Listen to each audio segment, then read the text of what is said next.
Hi, I am Anna. I come from www.ntvforex.com. The week ahead FOMC, Bank of England, UK, China, and US retail sales, Apple event, next and ocado analysis http ntvforex.com news ID C514E3911 13:16 p.m. 1 FOMC meeting A1609A. No changes in policy are expected at this week's Fed meeting, with the recent speech by Fed Chair Jerome Powell still fresh in the memory. His comments that the Fed was now looking at implementing a new policy of 8 or average inflation targeting.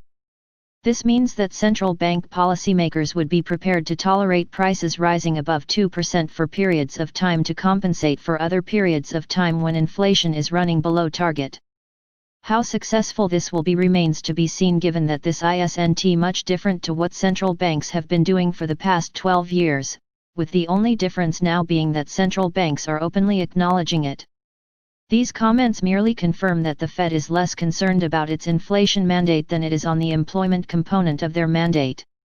In reality, the Fed is somewhat of a hostage to events, whether it be a second wave or political gridlock over a second stimulus package. In recent comments, a number of Fed officials have been more vocal about the prospect of more aggressive policy action. Lael Brainerd in particular has been at the forefront of the recent change in policy, while Atlanta Fed President Raphael Bostic went even further, saying that the Fed was trying to do the best it can to support those who don't have a position in the stock market. This week's meeting is likely to be geared towards refining the parameters of this new policy, without fundamentally altering the pre-election dynamics of the upcoming U.S. election. To Bank of England A1709A. There has been a lot of chatter in recent months about the likelihood of whether the Bank of England would go down the negative rate route, to the extent that it has become rather boring, and a little predictable. While Bank of England officials have been careful not to rule out the possibility of such a move, the reality is that any such move would be extremely damaging to the UK financial sector, which makes up such an important part of the UK economy. At least the US Federal Reserve has implicitly ruled out the prospect of such a move, perhaps mindful of the damage it has done in Europe and Japan. This impulse on the part of some central bankers to keep trying the same thing time after time, even when it has been shown to have little to no impact, points to a lack of imagination, or wanting to be seen to be doing something even if you know that any action taken is likely to be of little use. For now, expectations are for no changes in monetary policy, given recent economic data has shown that there is little evidence that the UK economy needs it. In any case, even if it were offered, consumers don't appear to be any hurry to take on much in the way of extra liabilities, at a time of such great uncertainty. The most recent consumer credit numbers did show that consumers borrowed a 1.2 bn in July, indicating that appetite for borrowing was starting to return, having seen over a 1.6 bn repaid in the previous 4 months, a sum that was more than the entire sum borrowed in 2019. 3 Bank of Japan rate decision A1709A. The most recent Japanese GDP numbers showed that the Japanese economy contracted 7.9% in Q2, with household spending making the largest part of that contraction. Having spent most of the last 30 years keeping interest rates on the floor, and buying anything that isn't nailed down, the Japanese central bank has struggled to fulfill its mandate in pushing inflation up to 2%. Recent events have merely exacerbated these problems, with central banks all over the world stretching their mandates to the limit. The Bank of Japan's latest policy, a $1 TRN loan program straight out of the Federal Reserve playbook, is the latest attempt by a central bank to help struggling firms over the coronavirus disruption hump. As it is, central bank policies of the last few years have created thousands of zombie firms across the world, with Japan leading the way in that respect in terms of lack of competitiveness, according to the OECD. No changes in policy are expected, with the bank's latest loan program set to last until next March next year, and the economic recovery in Japan looking a lot weaker than it is elsewhere across the globe. For UK jobless claims, retail sales OG A1509 and 1809A. On the economic data front, it is becoming increasingly apparent that the ILO UK unemployment measure isn't fit for purpose in the current environment, as it came in unchanged at 3.9% for the 3 months to June, given that it doesn't include those who have yet to return to work from furlough, and as such aren't classified as unemployed quite yet. On the plus side, at least 2/3 of those staff who were furloughed are now back at work. However, the final 2M or so people may find they don't have a job to go back to if current social distancing guidelines remain intact into next year. We've already seen swathes of job losses announced over the summer from airlines, aerospace, and the retail sectors, which will eventually start to show up in the headline numbers. While companies like Amazon and Tesco are looking to recruit extra staff for their online and delivery operations, these aren't expected to completely fill the gap. Last month the claimant count for July rose 94.4K and the headline claimant count rate rose to 7.5%, from 7.3%. More importantly, the latest data showed that another 220K jobs were lost in the 3 months to June, bringing the total number of positions lost since March to 730K. This trend could well continue in July and August. 5. China retail sales August 15, 09. Retail sales growth in China hasn't been the same since the country came out of lockdown at the end of February, though optimism over the July numbers had been increasing given recent positive data from the auto sector in July, as well as reports from the likes of Daimler and Apple talking of some decent rebounds in their Chinese markets. This made it all the more surprising that retail sales in July declined 1.1%, showing that the Chinese consumer still remains quite nervous about coming out of hibernation, with the last time we saw a positive reading being the end of last year, when we saw a gain of 8% for December. Manufacturing has performed better relative to the Chinese consumer, rebounding to its best level in almost a decade in July. In the various official and private sector PMIs, industrial production rose 4.8% in July, also slightly below expectations. The most recent trade data isn't all that encouraging either, with imports underwhelming last week, declining 2.1%, missing expectations of a 0.2% gain.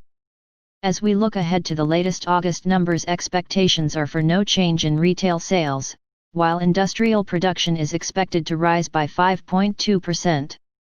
6. U.S. retail sales Aug. 1609. July retail sales painted a mixed picture of the U.S. consumer, showing a monthly gain of 1.2%, slightly below expectations. However, the upward revision to June from 7.5% to 8.4% more than made up for that, while the control group measure, which is used to calculate GDP, rose by more than expected to 1.4%. All in all, the numbers were all over the place, which tells you little about the overall state of the U.S. economy, apart from that it is continuing to recover from the effects of the shutdown in April, albeit on a patchier scale than expected.